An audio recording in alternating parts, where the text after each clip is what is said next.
we go. And there we go. Now, can you guys all see that? Lovely. Can you give me a thumbs up? Can you see the PowerPoint? I'm going to do this every time. Oh, thank you. That's great. Oh, I'm so sorry for what happened. I think that was week 6. I don't even know. It was, thanks, Nicole. I don't know. I don't know what happened, and I just don't want that to happen again. So I will verify before I begin yapping and make sure that y'all can see this. I am recording this now, so we are in good shape. For all of you who couldn't make it there today, it's okay. I know busy lives and the whole bit. So the quiz 3 that was due there, and I saw that all marks are in, and class average was pretty good. There's a couple people there I wanted to contact, and I will. But for the most part, all of you guys are doing wonderful. Now, the quizzes are going to, I'm not going to say change, they're going to be the same format, but what's going to happen is I'm going to augment, I'm going to constrict them a little bit, because the class average is, outstanding, okay, and that's where we want it to be, and you guys are ready for it. You've demonstrated to me there that you guys are able there to handle a little bit of constrictions as far as time constrictions, and so we're going to because where you guys are going, they're going to make tests that are how do you say, more difficult. So that's what's going to go on. I think our next test is next week, okay, as I recall. Your assignments, they're all in except for 3, and I've contacted those 3. One person has already emailed me about some difficulties, which is fine. Please let me know what's happening, because as much as my wife thinks I'm a mind reader, I am not. Okay, so if there's anything going on in your lives that is preventing you, stopping you, inhibiting you there from doing your very best, please let me know. Okay, and I will accommodate as best as I humanly possibly can. Okay, so the assignments, they're all in. The quiz 3, good to go. Quiz 4 will be next week, or is it the week after? I'm not sure. But quiz 4, I think that is big banana. Okay, and what I mean by that is it's worth 18%. As I recall, don't quote me on that, I don't have the syllabus right in front of me here, but it's a big one, okay? So just to get things going, keep at it. Can you believe that we're halfway done? I tell you, these semesters, they fly. They really, really do. Try teaching them, and I've been teaching at Georgian now for the past 7 years, and they've gone by so quickly. All right, so whatever you're doing, just keep going. All right, don't change a thing. For the most part, the majority of everybody, they're doing wonderfully. So just keep on going. And those others, I'm going to be contacting them rightly soon, okay, to see what we can adjust to fine tune. Remember there that a pass in this course is 70, okay, and for the most part, everyone is doing great. Okay, and you're going to see there that we're going to kick it up a notch. Okay, today there we're into the cardiovascular system, and you'll see there that this PowerPoint, it encompasses 2 weeks. Okay, part 1, okay, will be the heart and intro to cardiovascular, and then I think around slide 60 something, I forget where it went. We get into part 2. Okay. I'll just part, where was that? Yes, did I just go fly by it? So somewhere in here there is part 2. There it is in slide 63. So what we'll do is that I originally thought there that we could just run through, but I would be dead to the world if I just did 108 slides in a 3-hour session. So I'm not going to do that. It was wishful thinking on my part. So what we'll do is we'll stop at slide 62, okay, and then we will continue with part 2 next week. Now, part 1 deals with the heart and intro to cardiovascular, okay? And then you'll see there part 2, we deal with blood vessels, blood pressure, and cardiovascular disease. You know, there's going to be some overlap, and that's the way I like it, okay? So thank you guys for coming and participating in this. It's a doozy. Is it outside your wheelhouse? Absolutely not. But you guys have read the chapter, and now you guys have the PowerPoint there. You have the video. There are some good vids embedded within here. I implore you to watch them to the nth degree, okay? I don't know if you guys have any questions there for me. Let me know. Shoot me a text, or, you know, just interject. Does anyone have any questions? Okay. The assignment will go out there tonight or tomorrow, or by the end of the week anyway. It's on the nervous system. Okay. And it covers 4 chapters in the textbook. I think it's chapter 10, 11, 12, 13. Okay. And those are 4 chapters there on the nervous system. So, and that's going to be kind of an independent study. Okay. So the best way to do that is to read chapter 10, 11, 12, and 13. Okay, and then the when the assignment opens there, all the answers there again will be posted there to Blackboard, and you just enter them in on Blackboard, and away you go. And I think there that, yeah, you'll have until week 13. So there's no rush. I really enjoy this course because of its flexibility. Because, you know what I mean? We probably got 1, 2, 3, 4 jobs, kids, grandparents, you know what I mean? The whole thing, soccer practice. So there's flexibility there available for you, okay? And I hope everything is going well. I really do. So you guys just take it easy and sit back and enjoy the ride, all right? Okay, very good. And again, if you have any questions, just let me know. You guys are good. So, week 8 and 9 will be the cardiovascular system. And again, if there's any microphones on, if you could just mute them, okay? Unless you have a question of any kind, all right? But you'll see there that week 8 and 9, it's one PowerPoint. I've just, I think it's 108, 109 slides. Oh my gosh, it's horrible, eh? So we're only going to do half of it. We'll stop at slide 62. And then next week there, we'll meet at the same time, 9 o'clock next Wednesday, where we will continue and finish off this same PowerPoint, okay? So I just thought that this was a great little slide here, on the title slide here to show you what's going on as far as blood, and the cardiovascular system. You'll see there for week 7, we looked at blood, its components, constituents, its purpose, and now we're going to look at, we're starting to move into a greater totality, okay, a more interrelatedness of the organ systems. Not, and that's one of the difficulties of this course is we're introducing an organ system basically every single week for the next 6 weeks, okay?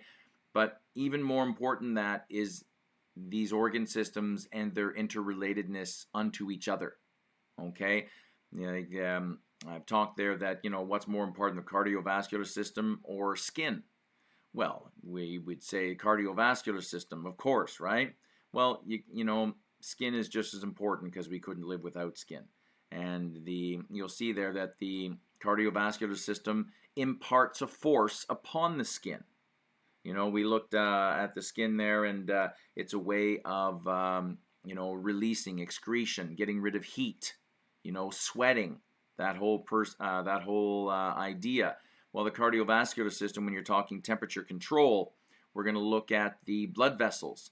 And 2 very important words that I'm sure you already know. There's vasoconstriction, vasodilation. Vaso means vein, venous, artery. Okay? Like, the tube that carries the blood.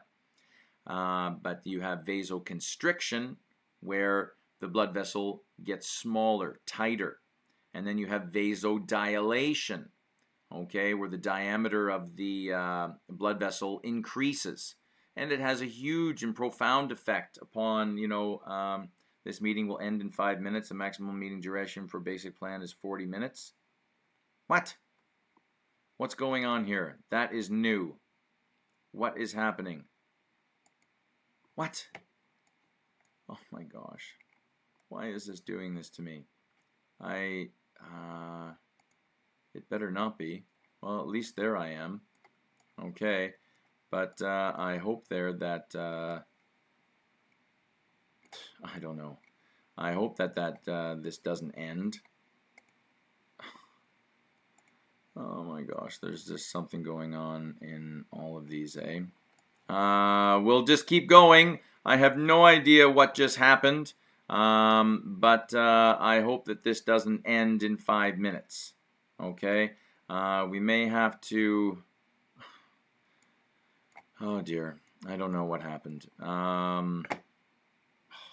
Anyway, let's continue on, and at the very least, I will make a screencast of this anyway. If this thing decides to shut down, then what I'll do is I'll make a screencast and post it. I have no idea. I'll have to contact my coordinator about this and see what's going on. That really worries me. Okay, I'll see if I don't see Lovely in my screen anymore after 5 minutes, then what I'll do is I'll just carry on and I'll keep recording, and I'll post this. And then I'll contact my coordinator afterwards, and I'll see what's going on. I totally apologize. It's never done this there before. But anyway, moving on. You'll see here. Here, have a look at your blood and during resting activities as opposed to exercising activities. Okay? When you are at rest, your blood is nicely divided amongst your body. Okay, your skeletal muscles have a little bit there. Your skin has 9%. Interesting. Kidneys, almost 20%. What are the kidneys doing? Okay, your abdomen, so that's your tummy. Okay, intestines, and then other, right? So the blood is spread out, kind of evenly, amongst all the different organ systems. But then you look there during exercise. You look at the difference right here. So you're really not, when you're exercising, your kidneys aren't performing at their best. What's going on or what had been going on in your abdomen, digesting food, isn't really going on. And you'll see that your skeletal muscles, okay, the blood tends to travel to the extremities, okay, to allow, because, the blood is carrying oxygen, nutrients, glucose, all these kinds of things. And at this particular time, what is needing it? The muscles. Interesting little slide there to get our day started. Moving on. So today there, cardiovascular system part 1. We're going to look at the heart anatomy, physiology, a little bit of conduction. Part 2 there, which we'll cover there next week. You're sharing videos or do you want to include your computer audio while you're sharing? Share computer audio. Aren't I doing that already? You guys can hear me, right? Yeah, I want to share my computer audio. Let me know if anything has changed. I have no idea. Thanks, Haley. If there's anything there you guys can't see or hear, computers, aren't they great when they work? But when they don't work, it's so frustrating, right? So let me know if there's any issues. Anyway, where's my coffee? All right. So next week there, we're going to cover blood vessels, blood pressure, some cardiovascular disease. We'll hit some of those as well there today. It's impossible there to completely separate these two because it's all one entity. Let's go. So, functions of the CVS, cardiovascular system: transportation, carrying of oxygen and carbon dioxide, oxygen from the outside to our cells, carbon dioxide, which is produced in our cells, okay?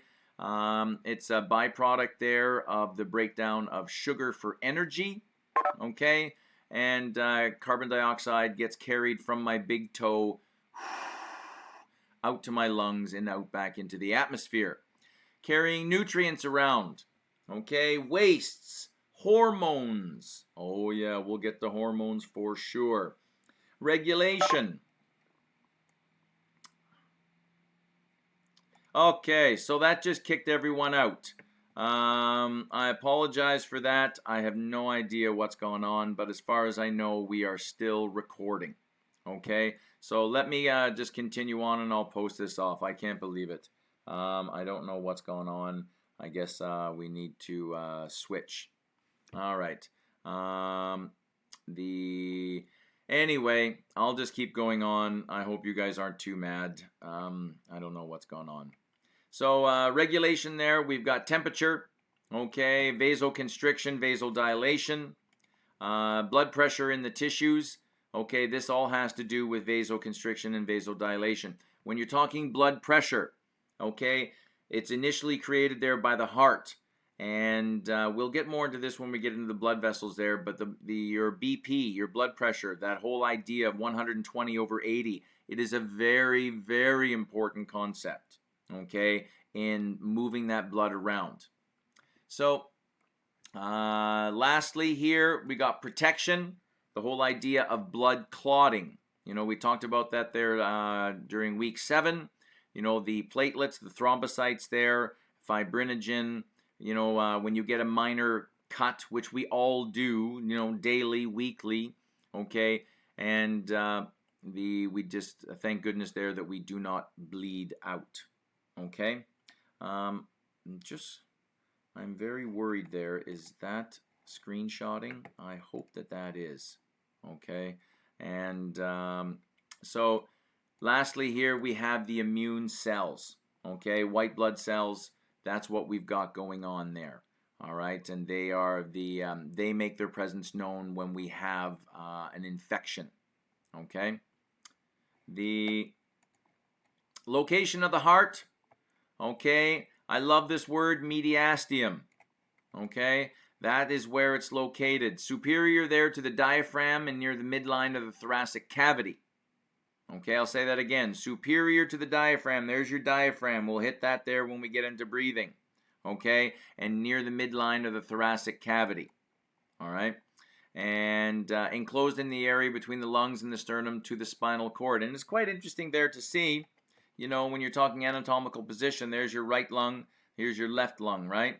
Opposite sides of the screen, but if you reverse yourself and you put yourself in this person's position, everything seems fine. You'll see the heart there. And you'll see that the heart actually takes a little bit of space away from the left lung. Okay, interesting. Apex of the heart is at the bottom. Okay, that pointed part there at the bottom. We'll get more into this as we go. So you'll remember there when we're talking about muscle. Okay, cardiac muscle there, that branchedness, it kind of resembles skeletal muscle. You know, you can see that striation. Okay, but there is this interrelatedness there between each of these, where basically every heart muscle is connected to every other heart muscle due to this branching, okay? And that has these intercalated discs, okay? There's your striated, okay? Remember your sliding filament theory? That's exactly it, okay? Branching cells there with these intercalated discs with desmosomes and gap junctions. The gap junctions are critical to the heart's ability to contract in unison. See and we'll get to the SA node, the sinoatrial node. That is called your pacemaker. Okay. Cardiac muscle tissue, rectangular shape connected there by regions called intercalated discs. Okay, which they contain these gap junctions and desmosomes. All right, we'll get the desmosomes down here. These gap junctions or protein-lined tunnels allow direct transmission of the depolarizing current from cell to cell. So, a bit technical jargon there, but you think that the heart beats every beat, right? There's there's the pacemaker. And, you know, that's an electrical discharge. Zzz, okay? And it stimulates the heart. And that stimulation, due to the branching nature of the heart cells, it conducts itself throughout the heart. You'll see what I'm talking about there when I'll show you a great little video. I'll show you that there in a little bit. allows the cardiac muscle to be electrically coupled, which is exactly what you think it would be. Okay, desmosomes. This is kind of the glue, because the heart muscle, it gets electrically shocked every single heartbeat, right? And that takes its toll. You know, every single, it's just a muscle. And the desmosomes there, they hold the muscle together. They hold the heart muscle there together. So the muscle together, that holds the cardiac muscle together during contraction, induces the sliding of the cardiac myofibrils, which is regulated by the concentration of calcium. Okay, you'll remember there from muscle, the whole idea that calcium is such an important ion. All right, and the introduction there of calcium, okay, within the sarcoplasmic reticulum, okay, and that, and you'll see your sliding filaments right here, if I can zoom in a little bit, okay, and that induces there, okay, the myofilaments, okay, the actin and the myosin there to slide over top of one another, and that's how you get a heartbeat, a heart contraction. Okay, lots of good stuff there. Lots of good stuff. Approximately 1% of cardiac cells do not function in contraction, but have specialized features that are essential for normal heart excitation. These cells constitute a network known as the conducting system of the heart and are in electrical contact with the cardiac muscle via these gap junctions. Okay? The conducting system initiates the heartbeat and helps spread the impulse rapidly through the heart. The node cells, such as the sinoatrial node, okay, also called the SA node, have the ability to stimulate their own action potential. Now we're gonna come back to electrical conduction there in a little bit. We just had to go into a bit of the micro, okay, but we're gonna come back to that whole idea of electrical conduction and what actually happens within the heart. Now we'll hit a little bit of anatomy and physiology. Okay, there's a couple of coverings there within the heart itself. Okay, there's the pericardium. Okay, the pericardium is a membranous sac that encloses the heart.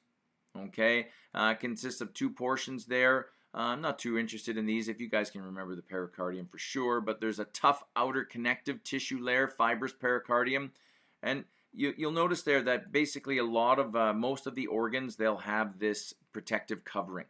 Okay, there's the outer tough connective tissue called the fibrous pericardium. Okay, you can see it right in here. And then you have an inner, more delicate there called the serous pericardium. All right, and this one here consists of the parietal pericardium. Okay. You can see on the inside in here, there's your outer covering, and then there's your inner covering right there. All right. You have your visceral pericardium. Okay. That's next on the inside. Okay. You can kind of see it there. It's actually kind of touching the heart itself. Okay. The inner layer that covers.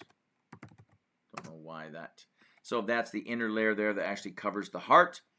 And then you have the pericardial cavity, okay, the space there between the visceral and parietal layers. And this contains a serous fluid. It's all about reducing friction. You're going to kind of see the same analogy there when we get into respiration, when we have a look at the anatomy physiology there of the lungs itself. Okay. Great slide here. Okay, there's your pericardium, that tough outside, okay, pericardial cavity. And then you'll see there the visceral layer, also called the epicardium. That's your outside, touching there the heart. Your inside, where the blood actually gets pumped, that's called your endocardium. All right, it's very slippery, okay, because you don't want that blood clotting, sticking. So it's very slippery surface here, this endocardium. Okay, keep that blood moving. And then you'll see here, this is the meat of the heart. This is called the myocardium. All right, and the myocardium, this is the muscle. This is the pumping action. This is the muscle. Okay, Depending upon your level of fat percentage there of your body there, what you eat, these kinds of things, which we will get into there next week. There's a layer of fat just outside of the heart. Okay, we do need fat. You know, that solid animal fat. We do need some. That's what our organs sit on and rest on. Okay, the outer layer of the heart is a double-walled membrane called the pericardium. All right, attached to the diaphragm, used to secure the heart in place. The parietal pericardium is the outer wall, and then you have the visceral pericardium is the inner wall, which is also called the epicardium. Okay, epicardium, myocardium, endo, and then you have the peri. Good. The myocardium there is a layer of heart muscle tissue. It's thickest on the left ventricle. I have a really great slide there that I'll show you there, the differences between the different parts of the heart. The heart is a phenomenal piece of machinery. It really is. It takes a whack every heartbeat for the rest of your life, which is phenomenal. Doesn't tire, doesn't rest. What an amazing piece of machinery. Just take care of it, and it'll last a lifetime for sure. The left ventricle is the thickest, and I'll tell you about that there. Why? Atria there, which kind of looks like little pig's ears. There's really not much to these atria at all. Very thin myocardial layer, and you'll see there that the thicker the amount of myocardium, the more pumping action we get. And then there's your endocardium, as we already spoken about there. It's the inside layer, and as we said, it's very, very slippery. All right. This right here is a very important slide. Okay. When you're talking about the conduction systems of the heart, there are two. The heart pumps the blood to two different areas at the same time. Okay? There is the pulmonary circuit. Pulmonary means lungs. And then systemic means body. Okay? So you'll see there that the pulmonary circuit, and you'll see there, here, let's just have a look here. We'll just kind of walk you guys through it. This is obviously blood coming from the heart going to my big toe. And you'll see there that the blood drops off the oxygen to my big toe. Carbon dioxide gets put back into the blood. Excuse me. And you'll notice a color change in the blood. Oxygenated blood is ruby red. Okay. Carbon dioxide blood, carbamino, hemoglobin there, tend to have a bluish tint. All right. So anyway, that blood is returning back to my heart, and this is called the vena cava, and it comes up into the right atrium. And don't worry about all the anatomy at the moment. We'll go through it in another couple slides. But you'll see there the blood comes back into the right atrium and down into the right ventricle, and it goes up, okay, the pulmonary artery. And you'll see there, it's not going to the body. It's going to the lungs. And you'll see there it divides, and one goes to the left lung, one goes to the right lung. And now this is carbon dioxide blood. And it goes to the lungs where it drops off the CO2 and then picks up the oxygen and then returns back to the heart. Okay, it returns back to the heart. And it comes in through the left atrium. Okay, and you notice the color change again. This is oxygenated blood. Comes in through the left atrium and down into the left ventricle and then out the aorta. And now it's on its way to the body, whether it's going to the brain or to the arms or down to the legs, my big toe. So again, there's your system, and you'll see there that there's two circulatory systems. There's your pulmonary circuit and your systemic circuit. Okay, just follow it along, and you'll see there that the blood going to the lungs, that's your pulmonary circulation. And then once the blood is dropped off the CO2, picked up the oxygen, comes back to the heart, and then that's where it goes to the systemic circulation. Okay, two circuits. Good stuff. Structure of the heart. The heart has 4 chambers. Okay, this is like a cartoon, but like kind of an actual, and we'll show you, I have better schematics that will assist you in your learning. But you remember there, the blood coming back up, right? So this is what we call your vena cava, okay? And there's an inferior vena cava and a superior vena cava, where this blood is returning there from the brain, this blood here is returning there from my big toe.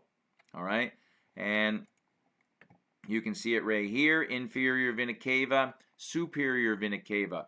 That blood, okay, that blood there, it deposits the blood into the right atrium. Okay, these vessels here bring the blood back into the right atrium, and you'll see there's really not much to it. Okay, and then the blood goes down into the right ventricle. I have better slides. I'll show you guys all this there. And then out your pulmonary artery. And you see there how there's a division. One's going to one lung, another one's going to another. And then that blood returns, comes back. That's your pulmonary circuit. And it comes back there to your left atrium, down your left ventricle, and then out the aorta, and away you go. Heart has 4 chambers: right atria, right ventricle, left ventricle. The superior part of the heart is called the base, which is very strange, and the apex is found at the bottom. That, the pointy part of the heart there, we call that there the apex. Think of the apex as the top of a mountain, but in this case here, it is reversed. Okay, we'll get more into this. Your atrium there, very thin-walled, small chambers in the upper portion of the heart, a collection chamber in which the blood enters the heart. So the blood enters the heart here from the vena cava for the right atrium, and you'll see there that the blood is returning there from the lungs and enters the heart, okay, via the pulmonary vein. We'll talk more about these as we go. The ventricles, okay, they're very thick-walled.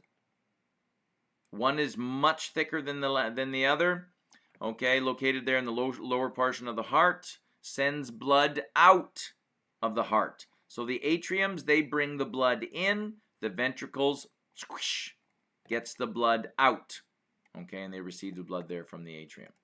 Nice little shot here. It's all about direction. And at some point in time, it'd be really great if you were able to identify yourself as a drop of blood and just, follow your way through the entire body. Start with the big toe. The blood is returning to the heart, all right, and follow it all the way through the heart and back again. So, right atrium there receives blood from the vena cava, as we can see. It sends that blood down to the right ventricle, all right. And you see these little valves in here? There's 4 valves that you'll have to know, all right? And these valves they represent the sounds of the lub-dub, lub-dub, lub-dub. But anyway, we'll get there. So there's your right atrium, right ventricle, and then out the pulmonary artery to the lungs. Drops off the CO2, picks up the oxygen. Now we've got ruby red blood full of oxygen. Returns there. So this is a pulmonary artery. This vein here is called your pulmonary vein, returning there from the lungs. Okay, and then the oxygenated blood comes in through the left atrium, down the left ventricle, and then out the aorta to the systemic system. Left atrium there receives blood from the pulmonary vein coming in from the lungs, and yes. Ventricles here, they receive blood from the atriums. Okay, right ventricle, okay, receives blood there from the right atrium, sends the blood there through the pulmonary artery to the lungs, drop off CO2, pick up oxygen. The left ventricle receives blood there from the left atrium. It sends the blood to the aorta, which sends it out to the rest of the body. Okay. 3 different perspectives of the heart. We've seen this one here. This is the anterior view. Here's a posterior view. Okay, there's your aorta. There's your pulmonary arteries there, which are going to the lungs. Okay, And just a kind of a cross section here. There's your right atrium, left atrium. Here's your right ventricle and your left ventricle. And you look at the difference. It's not even close. You see that left ventricle? It's massive myocardium. Huge. And then the right ventricle, there's not so much here. And you think about that. Where is the blood pumping to from the right ventricle? To the lungs. That's right. Which are very, very close to the heart. So I don't need a lot of muscle here because that blood is just going to the lungs. The left ventricle here, though, you look at the muscle that's involved in here, this is a heck of a squish. Why? Because this blood here is going out the aorta and going to the whole body. So this is providing the blood pressure. That's providing the power. That's moving the blood. This one here is only moving the blood to the lungs and then back again. All right? Good stuff. The veins and arteries, we've kind of looked at these, okay? Now, generally speaking, 99.999% of all arteries in the body, arteries carry blood away from the heart. That's what I want you to know. Arteries are blood vessels that carry blood away from the heart. Okay? So there's massive pressure. The left ventricle squishes, and that blood comes out the aorta. Huge pressure. Huge. Arteries are very elastic. They're very strong. Okay? These arteries can take a punch, and they do every single heartbeat. Okay? Because the left ventricle is providing a heck of a whack of pressure, and these guys here, they carry the blood away from the heart. Away from the heart. And 99% of them there, they carry oxygenated blood. Okay? Veins, on the other hand, they transport blood towards the heart. Okay, I think I said there that 99% of the blood vessel arteries carry, 100% of arteries carry blood away from the heart. 99% of them carry oxygenated. There's only one that does not. It carries carbon dioxide blood away. We'll get there. Veins, 100% of them, they carry blood towards the heart. 99% of them carry carbon dioxide, blue blood. There is one that does not. We've already mentioned. First and foremost, though, the aorta. This is the largest artery in the whole body. This one right here. This thing is tough, elastic. This thing here can take a punch, and it does. Okay? Supplies blood to all parts of the body. Has two parts within the heart there. We'll get more into that there as we go. You'll see there your aortic arch. All right? And it's interesting there to note that the heart is a muscle, needs lots of sugar, needs lots of oxygen itself. But the blood traveling through the heart, you know, right atrium, right ventricle out here, and then back again, left atrium, left ventricle, and out. All that blood circulating in there does not feed the heart. Okay? You'll see there coming off the aorta, the first and second, you'll see that there's little pathways off of here. These are the ones, that's where the heart gets fed. But this blood moving through the heart does not feed the heart itself. We'll get more into that. So just getting back into that, right? Arteries carry blood away from the heart. Veins carry blood to the heart. Good. Superior and inferior vena cava. Superior returns blood to the right atrium from regions superior to the heart, head, neck, face, and arms. Okay? Inferior vena cava returns blood to the right atrium from the lower extremities. Okay? Anything lower than the heart. And these are the, remember I said, all arteries carry oxygenated blood away from the heart, except for one. There is one artery that an artery carries blood away from the heart, but this one here is the only one in the body that sends deoxygenated blood away. And that is, we've kind of already spoken about that there. Okay, remember the blood coming in and coming out, and you'll see there, this is carbon dioxide blood. It's being carried away from the heart, so therefore it must be an artery. But this is what we call the pulmonary artery. It's the only artery in the body that is carrying carbon dioxide blood away from the heart. Okay. Veins, they carry carbon dioxide blood to the heart. Veins carry blood to the heart, but there is one vein in the body that brings oxygenated blood, and it's this one here. It's coming from the lungs to the left atrium. So the pulmonary artery is the only artery in the body that carries carbon dioxide blood, okay, away from the heart, and the pulmonary vein is the only vein in the body that carries oxygenated blood. All other veins carry carbon dioxide blood. Okay. Good. We're making great time.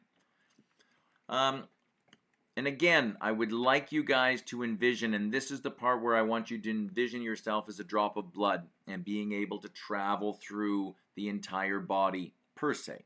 Okay? So blood flow from the lungs to the heart, to the body, to the heart, and back to the lungs again. So you have a look here. It's there's a great slide here which I'll look at. This is a better one there to help you. Okay? But you'll see there, try and follow it through. Here's 1, 2, 3, 4, 5, 6, 7, 8. You'll notice there the color change. Now you know why. Okay? It's at this point in time there that the carbon dioxide is removed from the blood via the lungs, and oxygen is now replaced. So that's the ruby red color. Okay? This is a great slide here. Okay, number 1, this is from your superior and inferior vena cava. Okay, down into the right atrium, number 2. Right ventricle, number 3. Okay, pulmonary artery, okay, carrying that blood to the lungs, okay, and you'll see there, number 5, it's now changed color. Now we have oxygenated blood coming back via the pulmonary vein into the left atrium, left ventricle, number 7, and out the number 8 aorta, which then comes all the way back full circle. Great slide there. That's a nice one to know. And in a testing situation, like not in my test there, you know, they're open books, so everything's, you know, it's at a slower, nicer pace. But in a testing, you know, a situation where you got to remember the heart in a nutshell. Just draw a heart, cut it into 4 pieces. Boom, boom, boom. There's your 4 quadrants. Okay, and away you go. All right. This is a great slide here because now we're starting to introduce the valves. And why are the valves important? They provide the lub-dub. And, you know, that's not their purpose. That's the end result. But these valves here, they prevent backwash. You know, you're dealing with fluid mechanics here, which I am not getting into. But the whole idea of, you know, you have water in a pail or water in a plastic Tupperware, and you move it around, the water starts to swish and swash back and forth, and it starts to hit each other in waves and all this kind of stuff. We don't want that because that's interference, and that will put extra pressure on the heart. We want that blood moving lub-dub, moving forward systematically. We don't want anything to change. Okay, so same slide that we've seen already. Oh, too much of a zoom. So you have a look here. There's your inferior superior vena cava. Okay, and then the blood comes in there through the right atrium. And then you'll see here that what we have, you have what's called the right atrioventricular valve. Whew, say that one 5 times.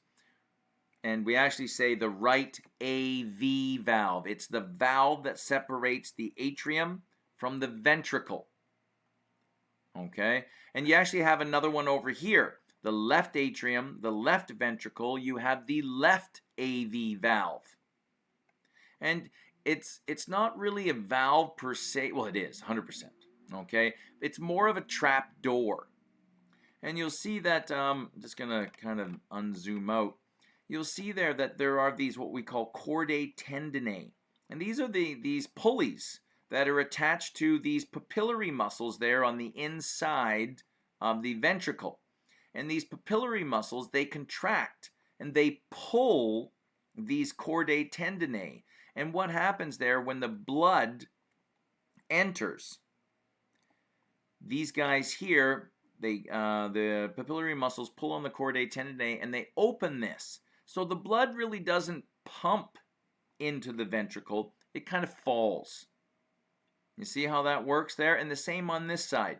And I'll show you there that the blood enters here the same time it enters here. So there's your, okay, the blood enters both ventricles both atrium at the same time, and then they both drop down into the ventricles at the same time.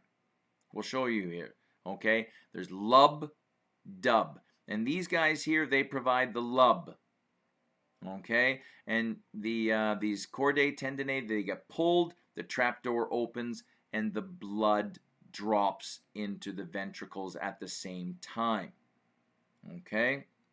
Now, you'll see there that once the blood is in the ventricles, the whole idea there, the myocardium here then contracts and squishes that blood out. And so for the right ventricle, it goes out the pulmonary artery.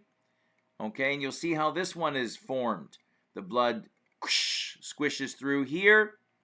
And you'll see now that, you know, when you're dealing with fluids, there's going to be fluid sloshing around. And the point of these valves is to minimize that sloshing around.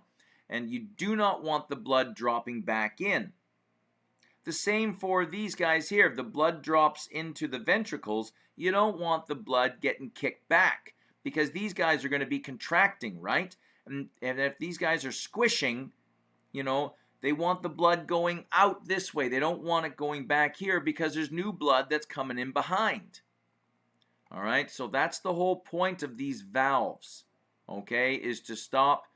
Geez, it must be Wednesday. They must be doing the, of course, we've got some guy blowing the leaves. So I apologize. It's probably going to get worse as they get closer. Yep. So the valves here, you have the right AV valve and the left AV valve, these trap doors with the chordae tendineae and the papillary muscles. Okay, the blood drops in.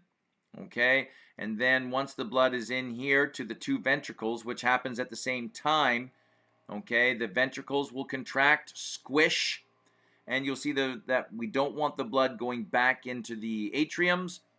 And so because these valves, they prevent that, and they force the blood for the left ventricle out the aorta, and for the right ventricle out the pulmonary artery. Okay.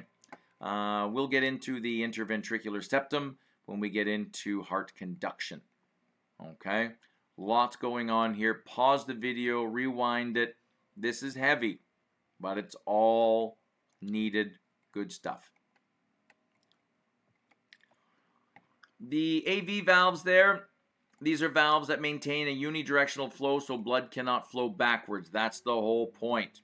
These valves are found in veins as well as the heart. We'll get into those there next week. Veins have valves. Arteries do not. The right AV valve prevents backflow of blood back into the right atrium from the right ventricle. It is also known as the tricuspid valve, meaning it has three cusps. I'll show you that. I have a good slide of that one. And again, we're talking about this valve and this valve right here. This is also called the tricuspid. The left AV valve prevents backflow of blood back into the left atrium. It is called the bicuspid, meaning it has two cusps. Okay, right AV is called the tricuspid. Left AV is called the bicuspid. Okay. Just more on those chordae tendineae, which I've already talked about there. The cusp of the AV valves are connected to chordae tendineae, which are connected to the papillary muscles. Okay, when they contract, they cause the valves to close, preventing a backflow of blood. Okay. Now, these two valves in here, we just talked about the AV valve and the AV valve. These are called the valves there that connect the ventricles to the to where they're going here. In this case, the right ventricle to the pulmonary artery, the left ventricle there to the aorta. Okay, these valves here are called semilunar. And yeah, that's what they are. Like they are kind of like a half moon, a crescent moon shaped. And I'll show you these there in a little bit. Actually, next slide. So you have the aortic semilunar. That one is right here. That's the left ventricle. That's your aortic semilunar right in here. Okay, prevents backflow, okay, of blood back into the ventricle. Located there between the left ventricle and the aorta, attached to the aortic wall. Prevents backflow.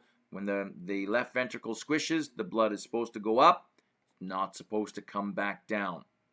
Okay, and here you have what's called the pulmonary semilunar. It just kind of makes sense, right? The blood going to the lungs, okay, through the pulmonary artery is going to go through the pulmonary semilunar valve. Okay, so you have the pulmonary semilunar valve and the aortic semilunar valve. Your right AV, your left AV. So there's your four. I have a good little schematic there. Okay. And you'll see here are your four valves. Okay. This is remember the AV, right AV, that's your tricuspid, right? Have a look. Now it makes sense, right? There's your three cusps. Your left AV valve, atrioventricular, separates the atrium. The valve separating the atrium from the ventricle is a bicuspid. And there's your two, all right? Now, blood leaving there, the aorta, or going to the lungs there, those are your semilunars. Aortic semilunar, and then you have your pulmonary semilunar. Okay, this blood here is going to the lungs. This blood here is going to the body. Good stuff, eh? This is just an addition there to the previous slide there that we saw. It was right here. Okay, this one here does not include the valves. So ultimately, this is the one there that you want to know. Okay, it's exactly the same slide as before, just includes the four valves. There's three, so that is an AV valve. AV valves, remember, they separate the atrium from the ventricle. And this is your right AV, also called your tricuspid. And then blood comes up here through the right ventricle going to the pulmonary artery. Number 5, that is your pulmonary semilunar valve. Goes to the lungs, come on back through the pulmonary vein, left atrium, and then down through your left AV valve, also called your bicuspid. Okay, down into the left ventricle, and then going out the aorta. So that must be my aortic semilunar valve. That's what we're looking at, and that's what you'll need to know. Okay? Internal structures there of the heart. When we get into, we're talking about the valves here. The heart valves open and close based on pressure. That's it. So that's why that whole idea of blood pressure 20/80, which is false. It's if you have BP that's 20/80, okay, you're a healthy individual. You're going to make it to 80. You're going to do just fine. I didn't mean to instill any sense of fear in anybody there. But the whole idea there that 20/80 is actually a little high. They like it around 115/75 now. If the valves do not close fully, blood can leak. And that will interfere with that lub-dub sound. That's what you want. Lub-dub. Lub-dub. That's why when you walk into a doctor's office, the doctor puts listens to your heart. Because if the doctor doesn't hear lub-dub, there's trouble. So that's, that it's very important. And if there is trouble, you're going to hear sloshing around in the heart. And this is what we call a heart murmur. Okay, a heart murmur there is caused by valves not doing their job, blood sloshing around, and it's causing pressure there. It's interfering there with normal heart function. The heartbeat sounds there, lub-dub, are caused by the closing of the valves. the first heart sound is the cause of the closing of the AV valves, atrioventricular. And then the second heart sound, that's about your semilunars. Okay. Cardiac cycle is all about the events involved with the blood flow from the heart during one heartbeat. That's what I mean. Imagine yourself as a drop of blood moving from your big toe going all the way through the heart, right? So the cardiac cycle, all the events involved with the blood flow through the heart during one heartbeat. The atria, both of them contract at the same time. AV valves open and blood moves into both ventricles at the same time. This is called atrial systole. Systole is just a fancy word for contraction. Atrial systole, atrial contraction. The AV valves close, so now the blood is moved down into the ventricles at the same time. The atria relax, and blood flows into both. And then when the atria relax, blood will flow into them, but it's relaxing. This is called atrial diastole. So contraction, systole. Relaxation, diastole. And then at the same time when the atria relax, the ventricles contract. So when the atria are in diastole, relaxation, the ventricles are in contraction, systole. That's how the whole game works. When the atria are contracting, the ventricles are relaxing. When the ventricles are contracting, the atria are relaxing. Okay, systole, diastole. Systole, diastole. That's how it works. At the same time, when the atria relax, the ventricles contract, the semilunar valves open, blood flows into the aorta and pulmonary arteries. This is called ventricular systole. Makes sense. Ventricular contraction. The semilunar valves close, the ventricles then relax, which causes the AV valves to open, and now we're into ventricle relaxation, diastole. Good. Have a look here. See, blood comes in at the same time, and then down, both ventricles, and then you have ventricle contraction, and you see how it works. Okay? Play that video again and again and again. It's a beauty. Okay? You have your lub, and then dub. Beautiful.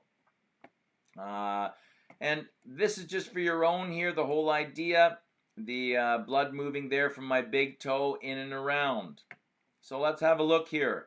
Blood is coming there from the aorta.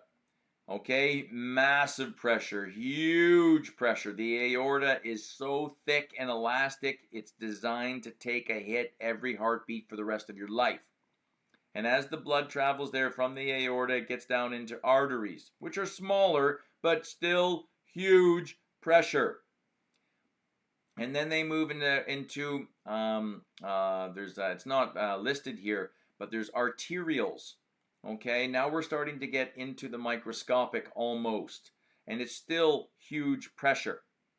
So there's aorta, arteries, arterioles, and then the microscopic. We get into capillaries. Okay, so huge pressure. Capillaries, zero pressure, quite literally. Okay, and this is where the oxygen gets dumped off. Capillaries are the only place in the body, and you may want to write this down. Actually, write this one down. Capillaries are the only place in the body where exchange happens. There's no oxygen, sugar, carbon dioxide exchange going on in the aorta, arteries, arterioles. Way too much pressure. And you see the pressure drops, drops, drops, drops until basically we have zero pressure, and this is where oxygen can be dished off into the toe. Carbon dioxide can be received back into the bloodstream. Okay, so capillaries right there, and then now we're on our way back to the heart, right? And then you have venules. No pressure here, no exchanging of any type of nutrients or gases. Okay, it only happens at capillaries. So now we're working our way back up. and we have venules to veins, and there's your vena cava coming back into the heart. Okay, and then there's your right atrium, right AV valve, tricuspid, right ventricle, pulmonary valve. Okay, and then you have the also called the semilunar. Okay, pulmonary semilunar, and then you see we're out there, the pulmonary artery, and this blood here is going to the heart. Okay, and then you'll see here what's going on. The carbon dioxide is dumped off, the oxygen there is picked up within the heart, and again, there are capillaries.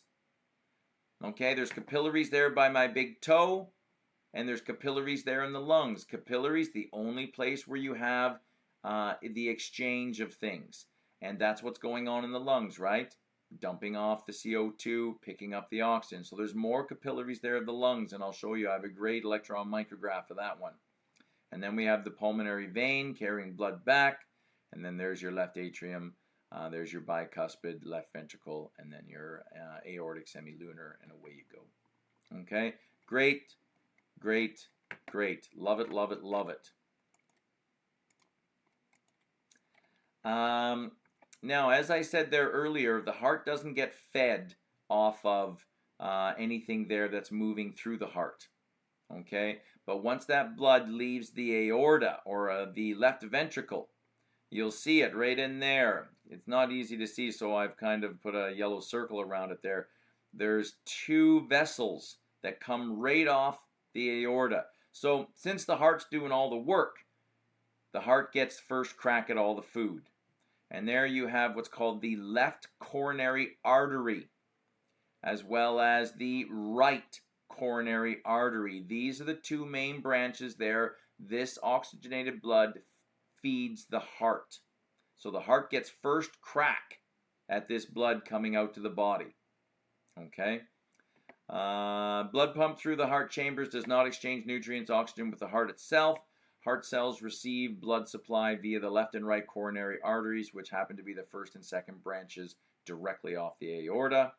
Blood then goes into the capillaries in the myocardium. Remember capillaries, right? The only place where things get exchanged. So there are capillaries there within the myocardium that are able to receive oxygen and dump off CO2. And in the process there of dumping off the CO2, most of the cardiac vein drain into what we call the great and medium cardiac veins. Okay, then into what we call the coronary sinus, which empties back into the right atrium. So the blood supply to the heart, it gets first and second crack, and it feeds the heart there with oxygen, and then the CO2 is dumped into the coronary sinus, and then it doesn't have to travel far, and it goes right back into the right atrium. Okay. Just another kind of shot, a different diagram of the same thing. Okay, you can follow it along. Okay, right atrium, right ventricle, pulmonary semilunar, right and left pulmonary arteries there. Okay, capillaries there in the lungs. Follow it along there. This one here is feeding the heart. This one here is feeding the body. Great slide. Love it, love it, love it. Know it, know it, know it. Electrical conduction. Okay, as we said there, remember those intercalated discs, that branching nature of these heart cells, where one heart cell is basically connected to everything else? Well, there's a whole point. The upper right-hand quadrant, okay, located in the right atrium, see it, okay, is located the SA node, the sinoatrial node, aka the pacemaker. Okay, these cells there are never really fully at resting potential and are constantly being polarized, which makes them act as the pacemaker.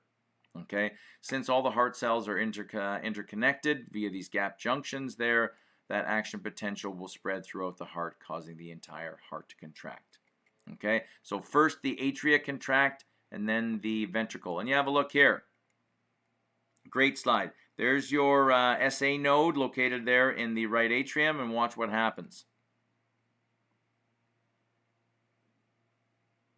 See? And then the electrical conduction travels down the interventricular septum, and around again, and then which stimulates there the ventricles to contract. So first it's the atria that contract, okay, and then the ventricles contract and moves that blood out, whether it's to the lungs from the right ventricle or to the aorta from the left. Another great slide here, lots of detail, okay, pacemaker, and you'll see there the conduction immediately travels over to the left atrium. So we have atrial systole, contraction, okay, and then the conduction travels down the interventricular septum, okay, and around there the bundle of His, ending there with what we call there the Purkinje fibers, and that electrical conduction travels around, which causes ventricular systole, contraction, and then the blood exits the heart. Great slide. We've all seen there those medical TV shows on, CSI and all that, and any type of medical show. You'll see the what we call the ECG, the electrocardiogram, heartgram diagnostic machine, and you'll see there that it's what we call the PQRST wave. And again, there are basic tests there that any doctor will do to find out, like that whole idea of listening to your heart, lub-dub, lub-dub. That's a huge indicator. As simple as that is, if a doctor hears that sound, your heart is generally in good shape. If we strap you up there to an ECG and we do not see this, then you are in trouble. We want to see this every single beat. Now, what does it mean? It all has to relate to what's going on here, the electrical conductivity of the heart. Okay? Good. And you'll see there that the initial conduction there of the SA node, okay, causes a little blip right here. We'll get into that more. And you'll see there that the electrical conduction there spreads. And look at where we got. And now we're into the ventricular contraction. It's a huge, these ventricles are massive compared to the atria, which is why we get this huge wave here. Okay? And then what goes on here is what and we'll get more into detail here, but it's a nice kind of step by step correlating to the echocardiogram to what is actually going on within the heart. So the electrocardiogram records the electrical changes occurring in the myocardium during the cardiac cycle, creates what we call an electrocardiograph. That little blip, blip. Determines normal conduction pathway. If the heart is enlarged, there will be regional damage. Depolarization, loss of charge, precedes contraction. Repolarization, recovering of charge, precedes relaxation. Let's get into this a little further, shall we? So you have your P, QRS complex, and T wave. This is your P wave. This is your QRS complex. And that last little bump here is called your T. So it's called PQRST. This is what we call there the PQRST complex right here. So the P wave, small upward wave, represents the atrial depolarization from the after the atrium contracts. Okay, so this one here represents atrial contraction. So that one there, atrial contraction, which kind of corresponds to what's going on here, right? The atriums are contracting, highlighted in yellow. The QRS complex begins as a downward deflection, then to large upright triangular wave, ends as a downward wave, represents onset of ventricular depolarization. So after the ventricles contract. So you see, the ventricles are contracting, which causes all of this here. And in the meantime, underneath this is such a huge wave because it also represents atrial relaxation. So that's underneath.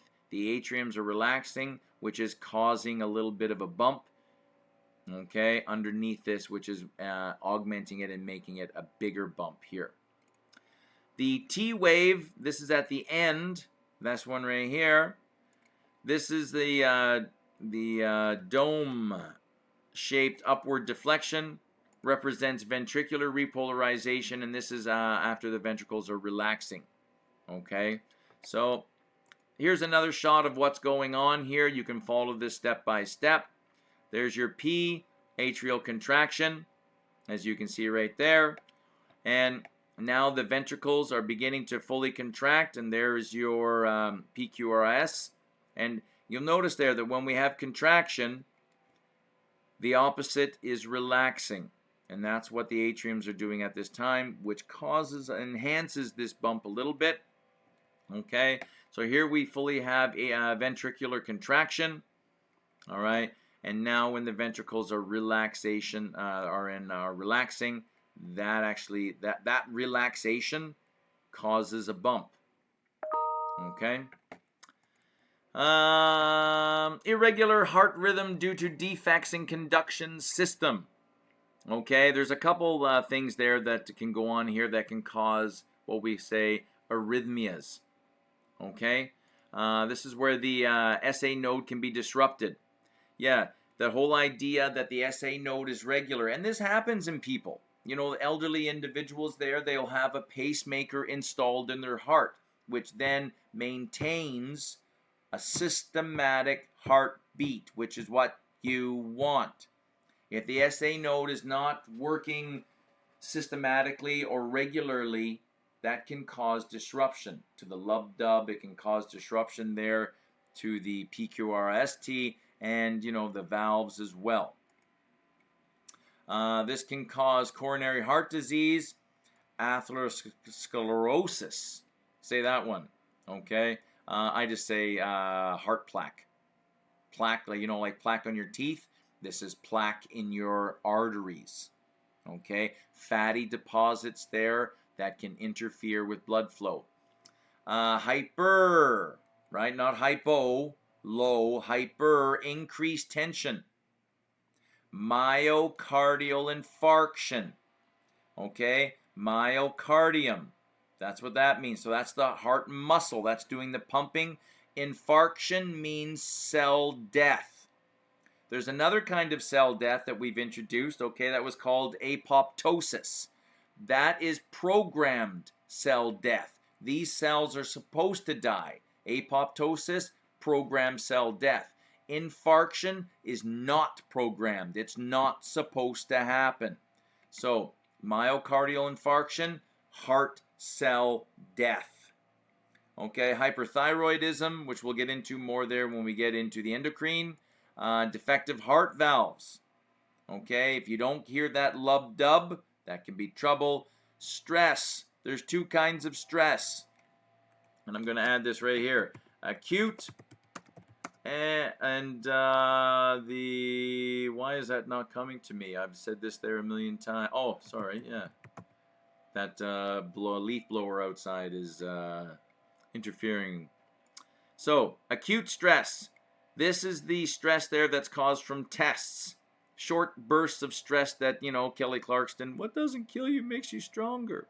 Okay? That's good stress. Bad stress is chronic stress. This is where, let's say you have somebody in the family there who's very, very ill and has been for a long time. Monetary issues that don't seem to be going away, you know, which is more, you know, mental health. We've talked about this more and more. Okay? If I could say one thing, get off, limit the amount of screen time there that parents and children have. Get outside and live.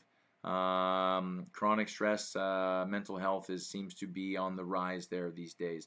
This is the stress that will kill you. Okay? Drugs, alcohol, chemicals. Okay? And I'm not even just talking street drugs. I'm talking there are medical drugs given to you by your doctor that can cause trouble. Okay? The cardiac cycle here, 1 heartbeat, So just a little bit of review, okay? Systole, contraction, diastole, relaxation. As you remember, the cardiac cycle is a coordinated contraction and relaxation of the chambers there of the heart for proper blood flow through the heart, okay? Systole is the contraction of the heart muscle, myocardium.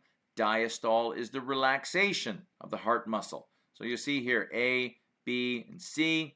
So during atrial systole, okay, the ventricles are relaxed, okay, so that they can receive blood, right? You think about it, contraction, you're pushing blood to somewhere else. And if the atriums are contracting, that must mean there that the ventricles are relaxing, so they are able to receive the blood from the atrium. And then you got B here, where the blood is pumped out of the ventricles into the pulmonary artery and the aorta. And then C, the entire heart is in systole and fills with blood. Okay. Good stuff. Hey, only about 20 slides to go. This is a good one, eh? So, yeah. Again, okay, systole, diastole.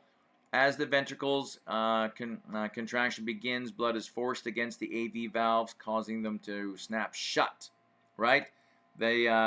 The ventricles here, they're in contraction, which causes the AV valves to close because we don't want blood going back into the atriums because we have new blood coming into the atriums from this direction. So these valves close, forcing the blood through the pulmonary artery and the aorta. With a heart rate of 70 beats per minute, the duration of the cardiac cycle is about 0.8 seconds. Okay? All chambers rest for about 0.4 seconds. Yep, they go to sleep in between heartbeats. We'll get more into this. You'll read about this there when you guys are doing your nervous assignment. Okay, there are 2 autonomic nervous systems. And when we mean autonomic, you don't have control over them. Like when you're eating breakfast and you swallow that your Cheerios, you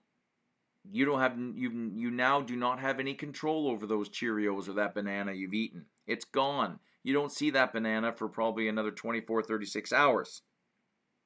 You get where I mean, right? So what is propelling that banana through my body? What is happening to my banana? What's going on with that banana, right? Well, there's 2 autonomic nervous systems that when certain things happen, our body, the person behind the eyes that's controlling me and controlling you right now, you are controlling you, right? But let's say that there was a lion that just walked into your room right now. Okay? All of a sudden, your body will perceive that lion as a threat to your life, and all of a sudden now you will become superhuman. We've all heard the story there about how a 50-kilogram mom walks out, the front yard on the driveway and sees that her child or something is trapped underneath the car. Well, normally a 50-kilogram mom couldn't lift up the back, but when that mom perceives a threat to her children, she is now able to pick up the back of the car and save her child. I've read about this many times. Okay? That is where we all have the potential to be superhuman. So, just a little bit more detail here. The autonomic nervous system, there are 2. Okay? There is the parasympathetic. This is the rest and digest system. So when our life is not in danger, we're able to go pee. We're able to go to the bathroom. We're able to digest food. Okay? Our eyes, they go back to normal. But when our lives are in danger now, this is what we call the sympathetic nervous system. This is where we become superhuman. Our body will produce norepinephrine and epinephrine, aka adrenaline. So all of a sudden now we become superhuman. Our bladder stops working. Saliva doesn't work. Whatever we were eating stops being digested. Because if I'm dead, I'm not going to need that banana anymore. Right? So this is what we call the fight or flight. Sympathetic, fight or flight. Parasympathetic, rest and digest. That'll become important there later on here when we're talking about autonomic control of the heart. Allows the heart to respond to the changing body needs. Okay, done by the vagus nerve. Okay. Sorry, not Vegas, Vegas.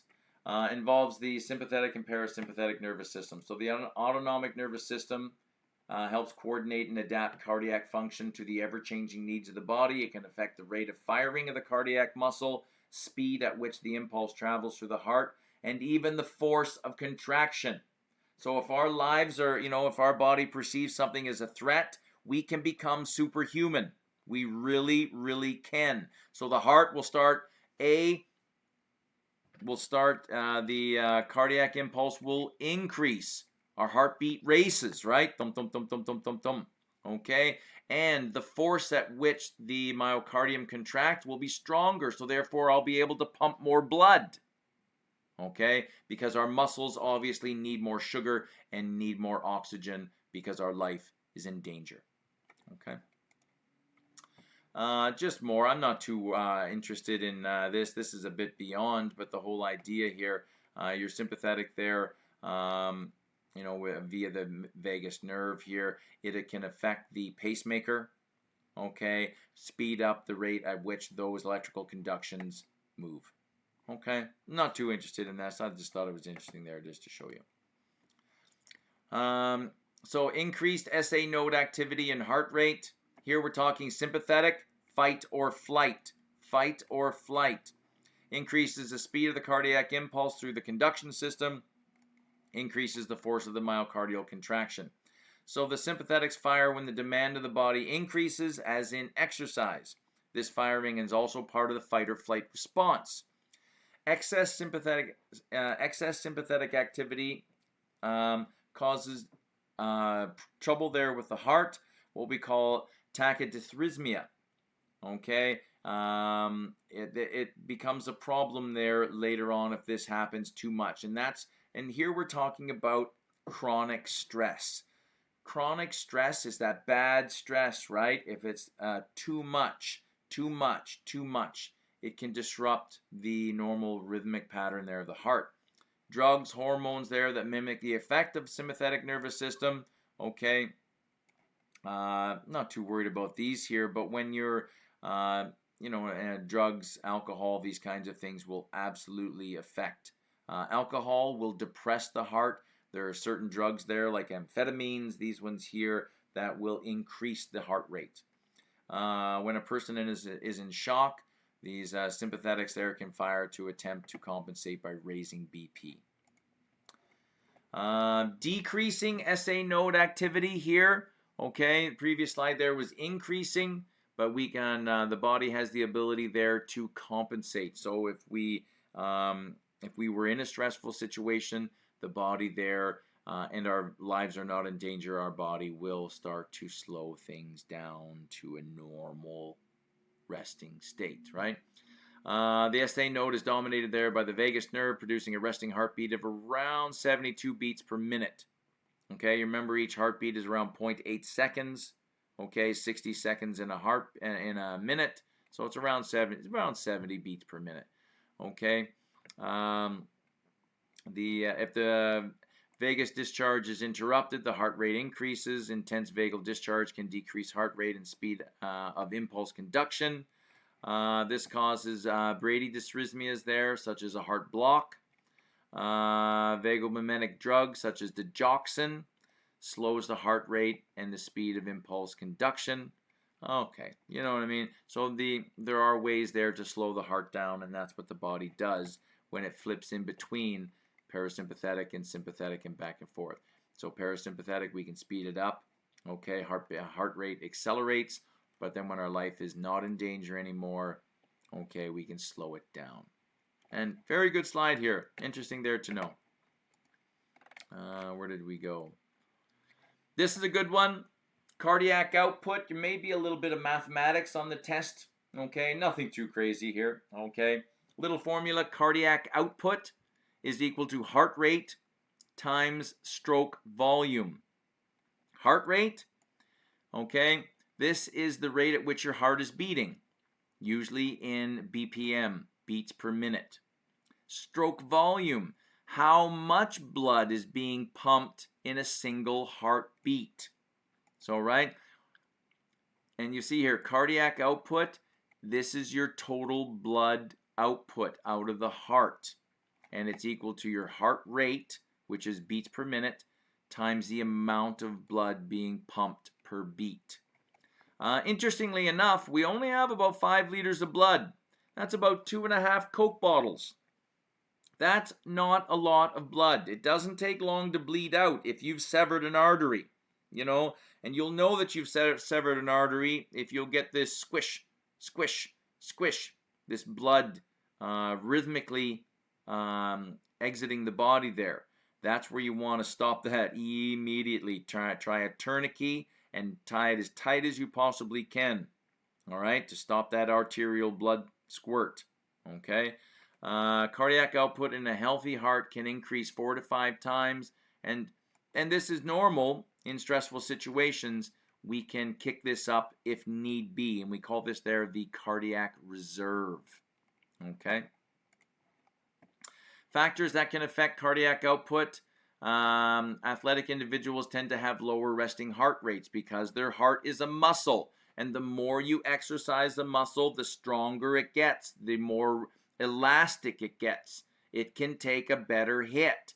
So your heart's a muscle. If you're not using it, your body will take it away. It's the same thing. If you don't exercise your leg muscles, what's your body going to do to that muscle? It's going to atrophy it. It's going to take the muscle away. Same thing with the heart. So that's why exercise maintains a good, strong heart. And the stronger the heart, which leads to a higher stroke volume, therefore more blood is pumped through the body per beat. So that's what you really want. You want to increase that stroke volume, right? The amount of blood per beat, right? Because then the heart doesn't have to work as hard, right? Other factors that can increase cardiac output, adrenaline rush, okay? If the kidneys there, the adrenal glands on top of the kidney, they start producing epinephrine, okay? That will speed up, okay? The heart, exercise by means of skeletal and respiratory pumps. So, stroke volume produced by a heart of average size is around 70 milliliters. So, the amount of blood pumped per beat is around 70 milliliters. And the average resting heart rate, as we said there earlier, is around 70 beats per minute. So what is the average cardiac output? Okay, cardiac output is equal to blood beats per minute, okay, times stroke volume. Okay, so what is the average cardiac output? Multiply the two. 70 beats per minute times 70 milliliters is about 4,900 milliliters, which is just shy of 5 liters. So basically what I'm trying to say is that all of our blood gets pumped through our body every single minute.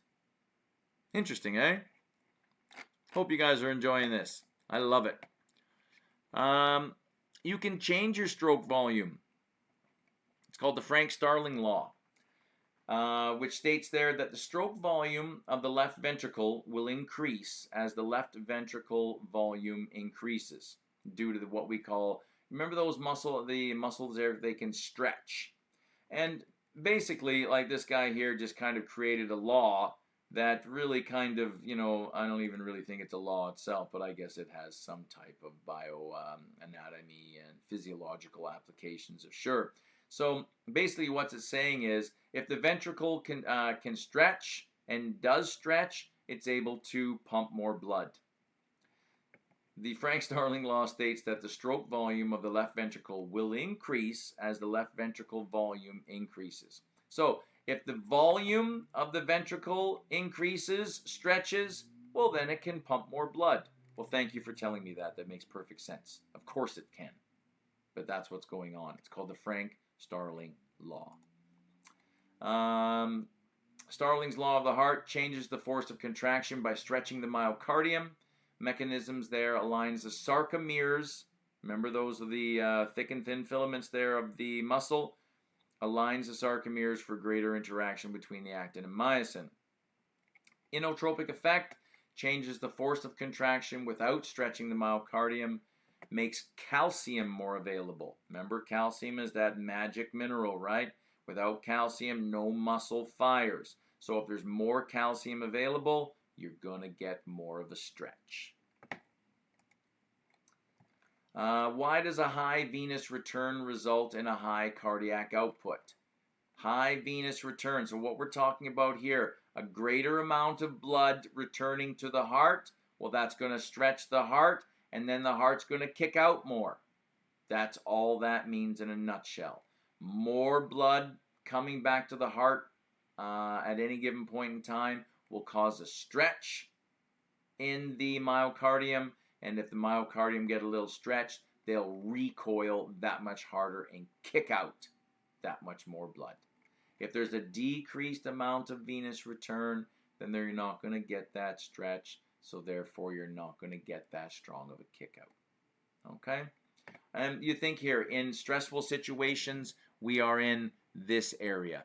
In a parasympathetic, restful situation, we are in this area here.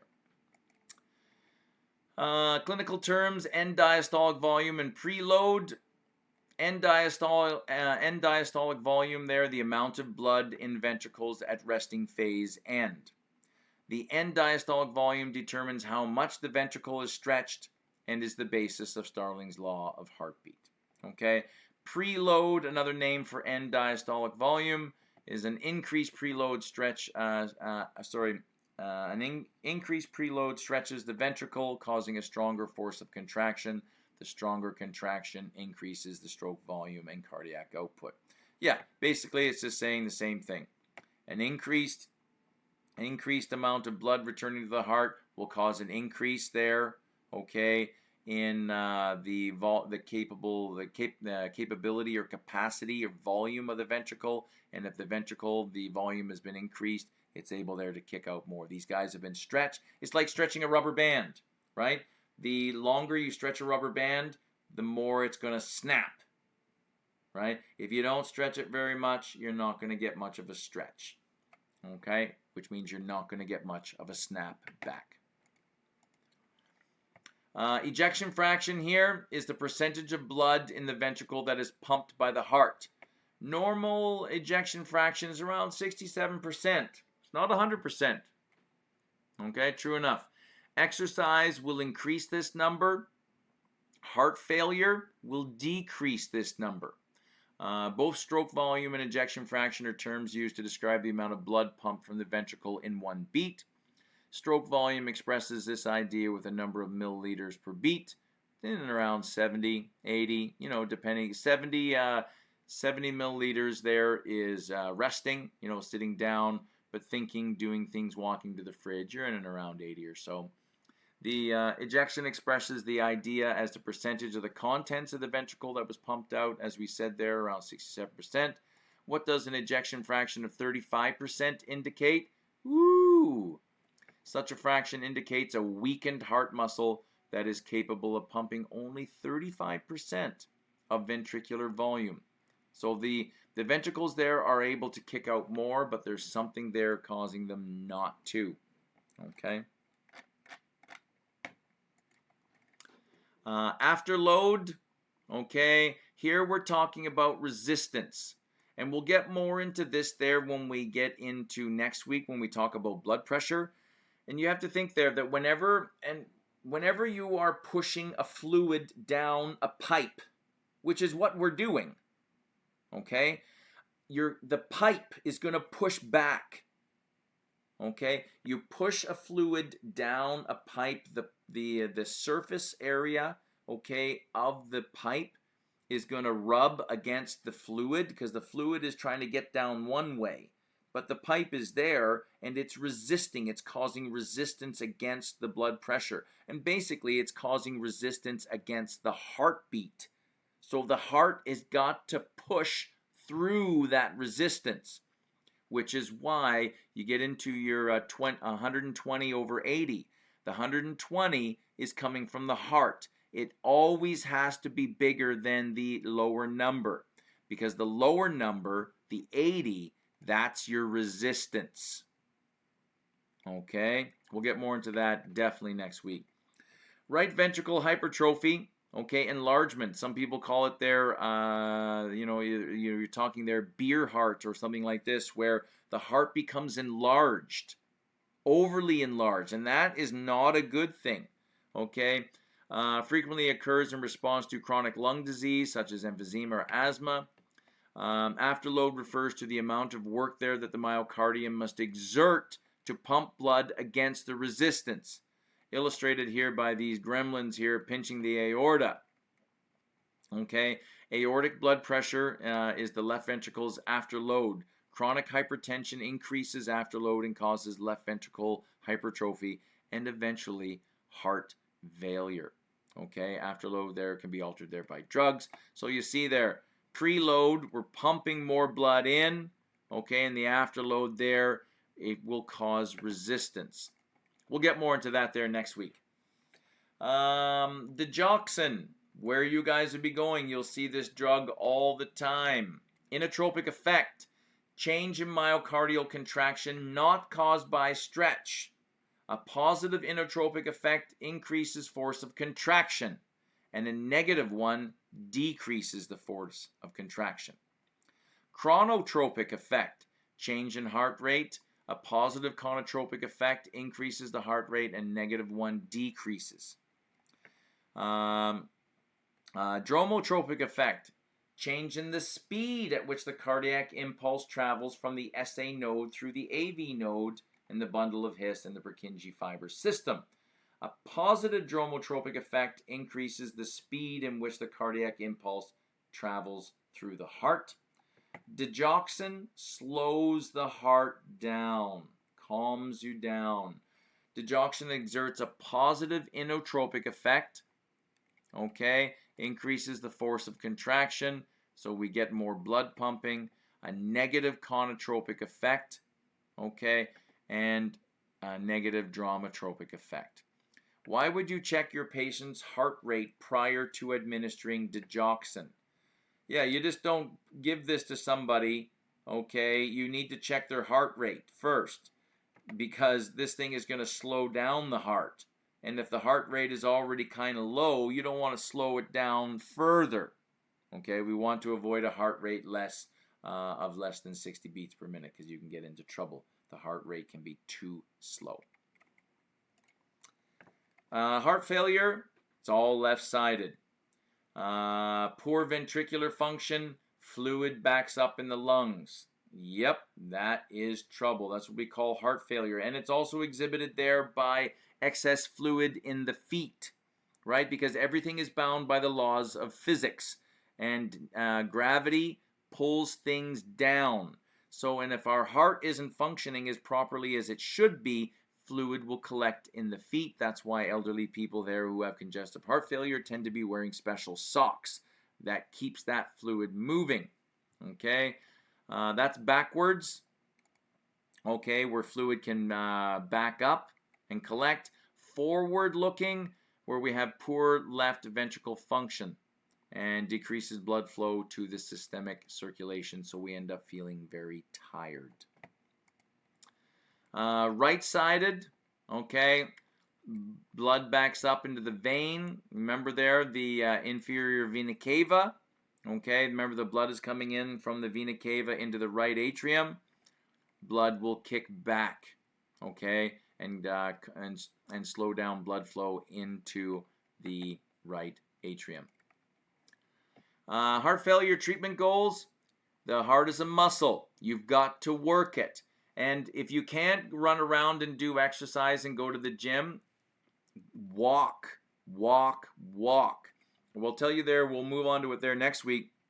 But the whole idea there that basically your heart is only responsible for getting blood to your big toe. And the whole idea of that blood returning to the heart through the vein system, right? And the vena cava, you have to move to get that blood to go back. We'll talk more about that there next week for sure. Remove excess water, okay, because right, the more water there, the more water equates to more blood, and there's more blood, the heart's got to work harder. Decrease the stress on the heart, okay, decrease the workload. That's why we can't exercise for 8 hours straight, because our heart would give out. Protect the heart there from excessive sympathetic nerve activity. Sympathetic, fight or flight, stress. Okay? And that leaves us there to part 2. That is where we're going to stop. We're about an hour and 45 minutes into this there, and that's where I'm going to stop, people. Next week there, we will continue on with slide 60. We're going to start right here, where we're going to get into blood vessels, blood pressure, cardiovascular disease, and some of the things there we're going to walk over again, okay? And that's it. Well, I hope you guys have a great week. And again, I apologize. I'm going to get that figured out. I guess maybe if WebEx isn't working, then I'll have to switch over to Teams, but I will let you know in the meantime. Thank you so much, and have a great day.